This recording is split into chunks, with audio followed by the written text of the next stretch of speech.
ladies and gentlemen, we're going into multiplying and dividing radical expressions. Before we could do that, here's what I want you to do. Before we could do that, we should know or at least be familiar with all of these.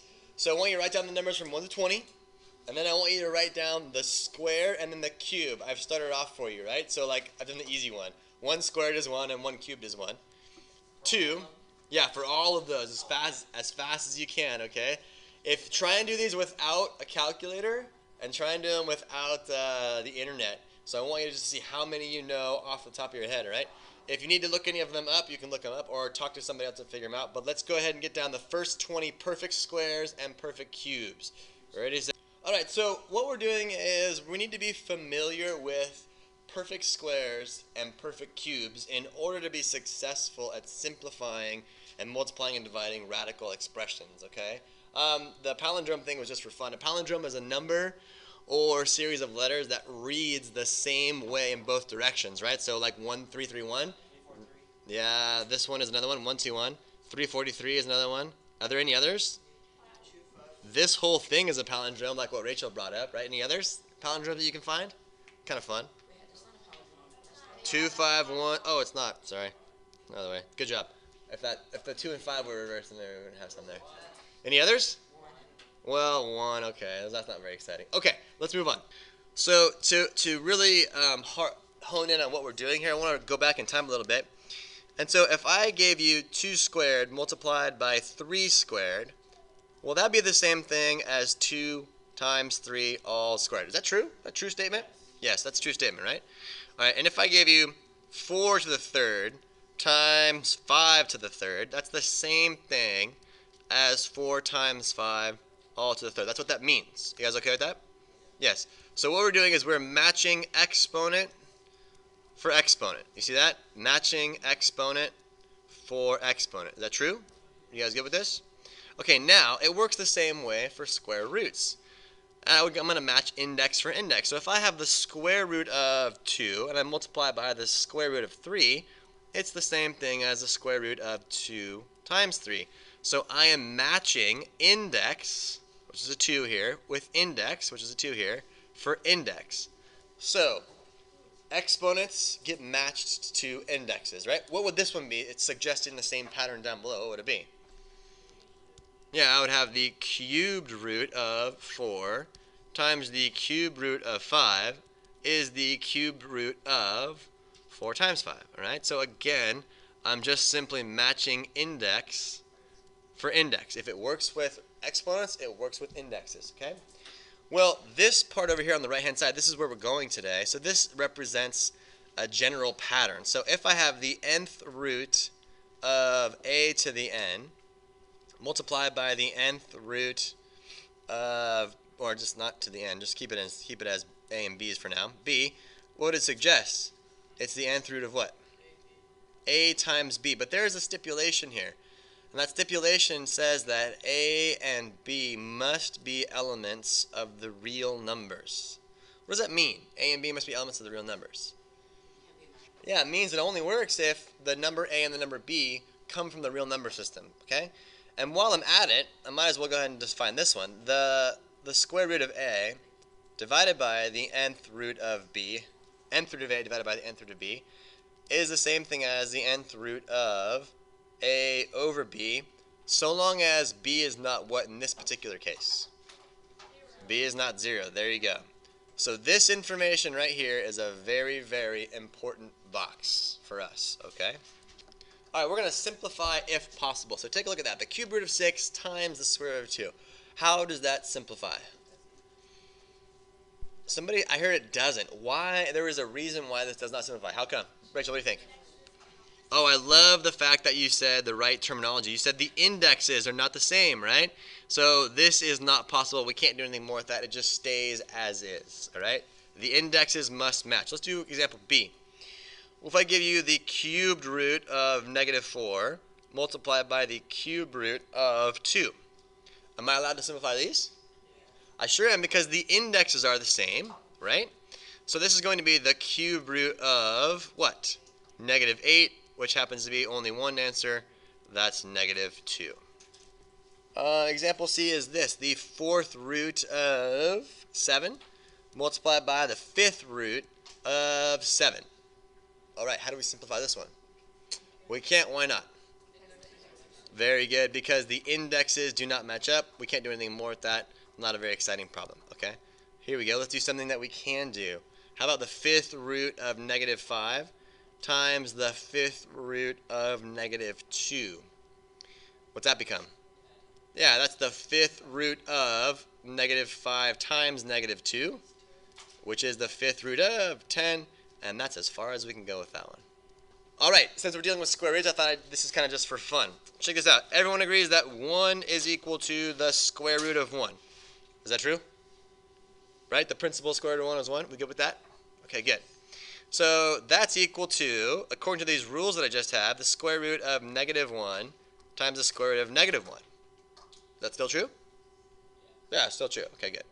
Now, that's equal to, since that's equal to negative square root of negative 1 times the square root of negative 1. Since my indexes are the same, and negative 1 is a real number, I'm allowed to break it up, right? Alright. Well, what do we know about the square root of negative 1? What's that called? That's called I, right? And so that's an I, and then that's also called an I right there. And I times I is always I squared, and I squared is negative 1. Huh, sweet. So 1 is equal to negative 1. Yeah, awesome. All right, right now discuss with the person sitting next to you. How is this even possible, or is this even possible? Because clearly 1 does not equal negative 1. Discuss. All right, here's what I want you to, the answer to why this is the way it is somewhere up in box number 2. It's somewhere at box number 2. That's a little hint for you, all right? It's somewhere up there in box 2. See if you can figure it out and come up with an answer, okay? It's okay. Only true. This system, this whole thing, only works for what?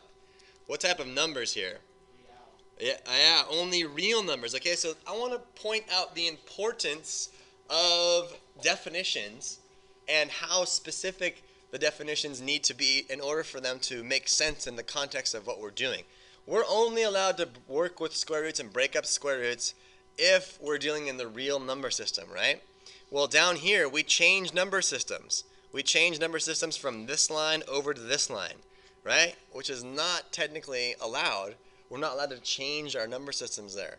So that allows us to create the proof that 1 equals negative 1, but obviously 1 never equals negative 1. So it's called the math fallacy. You can look it up. It's kind of a fun little interesting puzzle to look at. I wanted to share it with you because now is the time when we're talking about how to simplify square roots and understanding that definitions of numbers need to be well defined, right? We're talking about the real number system only. So I wanted to share that with you guys. I thought it was kind of fun. Okay, we're going to simplify and put in simplest form. What in the heck do I mean by putting something in simplest form when we're talking about radicals? I mean this. We want to reduce. We want to reduce all nth power factors.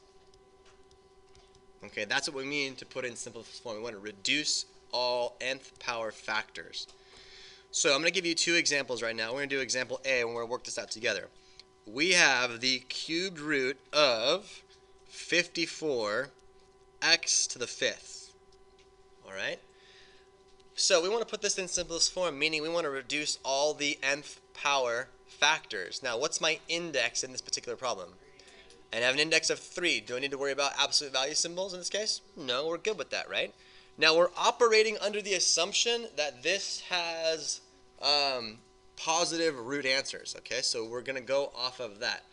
All right, so we're looking for perfect cubes. Is 54 a perfect cube? Look back over here into box 1. 54 is not a perfect cube, but what is? 27 times 2 is 54, and 27 is a perfect cube, right? So it's good for us to know and be familiar with these, right? So let's go back to our situation here. So here's what we're going to do. We're going to break this up into the cube root of 54 multiplied by the cube root of x to the 5th. Okay? So see if you can follow along the steps with me. I'm looking for an index to match. So I want the cube root of 27 times 2. And this is going to be the cube root of, well, if I have x to the 5th, I can rewrite that as x cubed times x squared, can't I? And that's good news for me because I'm trying to match my index for as much as I can. All right? This is the cube root of 3 cubed times the cube root of 2 times the cube root of x cubed times the cube root of x squared. So look what I did, right? I'm taking each individual term and we're breaking it up and we're looking for perfect nth root factors. Is everyone still on board so far? Okay, so let's take this term for term. What is the cube root of 3 cubed? How much does that become? That's just the number 3. Good job. Okay, the cube root of 2, what can we do with that? Nothing. That just becomes the cube root of 2. Okay, that becomes this part right here. What is the cube root of x cubed? That's just an x, good. And then what's the cube root of x squared? Well, that's just the cube root of x squared. I can't do anything with it, right? Okay, now I have this. I have 3x cube roots of 2x squared, and I cannot go any further. So that right there is the answer that we're looking for, and I'll highlight it for us. Okay, so let's look at this from start to finish. Okay, remember, this is the problem, this is the answer, this is called math. Alright? So that's what you have to show. Show the math. You cannot just skip over from problem to answer. Right? All the math, all the theorems, all the logical stuff comes in the middle. That's what we want to be able to show and understand and prove. Okay? Alright, let's talk. Alright, cube root of 128x to the 7th. Ooh, good. 64 is a perfect cube. You're starting to catch on. Good. So let's call this the cube root of 64 times 2. That's 128. And then the cube root of x to the 7th. Okay? So I'm breaking up my numbers and my variables, right? Wait. Somebody said wait. She's confused. Let's talk through the next step. What are we going to do? What am I looking for? Not perfect squares. Perfect cubes, right? So this is the cube root of... What number is 64 cubed? 4. Yeah, that's 4 cubed. I mean, sorry, what number do I cube to get 64? And then I have a cube root of 2. And then I have a cube root of, now, how many x cubed can I make out of this? See, look, x cubed times an x cubed times x to the 1st, right? That's all x to the 7th. Do you see what I'm doing here? I'm breaking up into match my indexes, right? Other teachers might teach it differently, but I want you to show how many index matches you can make, right? That's a match right there. That's the ones I can't. Okay? So, when we move on here, how much was the cube root of 4 cubed? All of this becomes what? The number 4. What does this become? The cube root of 2. Very good. Okay, now, check this out. I have a cube root of x cubed. I have another cube root of x cubed. And I have a cube root of x to the 1st. Do you guys see where all those come from? Yeah? Alright, sweet. So, how much is this worth? That's just going to be an x, right? How much is this worth? That's just going to be an x. What do we do with this? And that's just a cube root of x, right? So, all together, I have 4x squared cube root of 2x. And that is our answer right there. Okay? So again, there's the whole problem start to finish. Alright, challenge problem. There's the challenge problem face right there.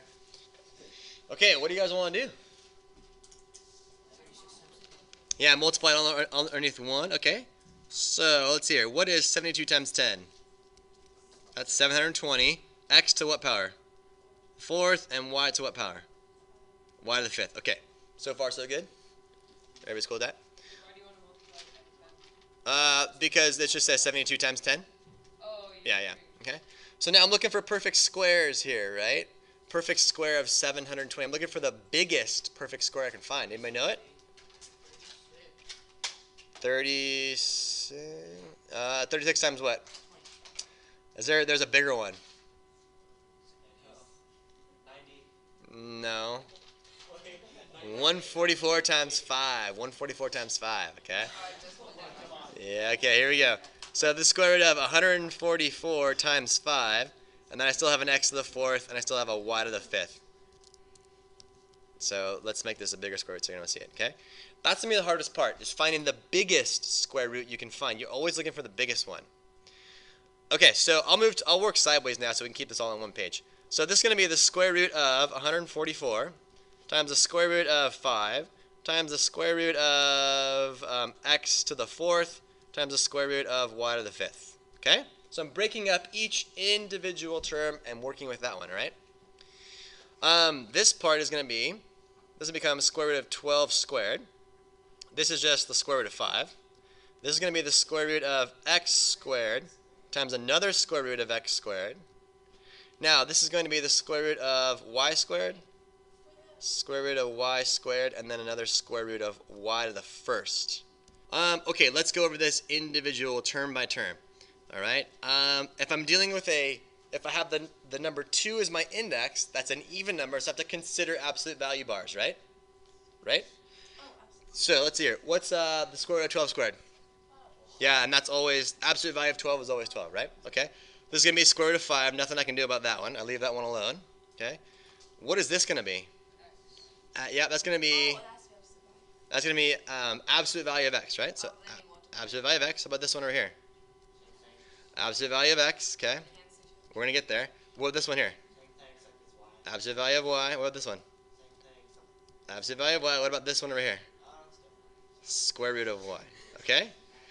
So now, cleaning all this up, look what we have. I have a 12.